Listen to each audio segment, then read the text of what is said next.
Mais Xiao Shuai ne les a pas dénoncés, parce qu'il avait toujours eu le béguin pour Fatih. Elle s'est immédiatement habillée. Elle a commencé à négocier avec lui. Il a fini par avoir une petite amie. Il ne reste plus qu'à copier du trio déchiquetage. La sécurité et le nettoyage ont eu leurs hommes à chaque étape du chemin. Ils sont encore plus téméraires, parce que le seul risque des fouilles corporelles irrégulières. Le petit Marshall était toujours informé à l'avance, mais pas pour longtemps. Leur vie flamboyante et débridée a attiré l'attention des enquêteurs fédéraux.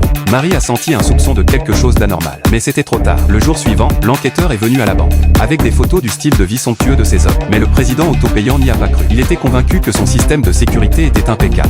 Il a jeté l'enquêteur dehors. Pendant ce temps, le mari de Marie découvre qu'ils sont surveillés. Les hommes décident de détruire les preuves pendant la nuit. La grosse fille jette tout l'argent dans la cheminée. Le seul mari déchire l'argent et le jette dans les égouts. Et Marie et son mari a simplement fait exploser toute la caravane. Mais la police est quand même venue. Ils ont été arrêtés en secret. Heureusement, Marie s'est glissée par la porte de derrière avec un sac d'argent. Après une nuit d'interrogatoire, Marie a pris le blâme. Toute la culpabilité à condition que Fatih soit acquittée. Parce qu'elle avait 2 enfants. C'est alors que Marie a fait venir son avocat. Parce que les enquêteurs n'avaient aucune preuve pour prouver. L'argent avait été volé à la banque. Et le président de la banque savait que les 3 femmes volaient l'argent. Mais n'osait pas l'admettre. Parce qu'il ne pouvait pas se permettre les conséquences. À ce moment-là, un agent des impôts a dit, même si l'argent n'a pas été volé, mais ils n'avaient pas payé la taxe. Ils ont quand même dû payer une amende. Les hommes ont finalement été libérés sans charge. Mais tout l'argent a été confisqué. Ils sont redevenus pauvres. 8 mois plus tard, Marie a rencontré 2 femmes au bar qu'il fréquentait. Parce que sa mère avait dit, ne jamais mettre tous ses œufs dans le même panier. Il s'est avéré que Tante May savait qu'il allait perdre un jour.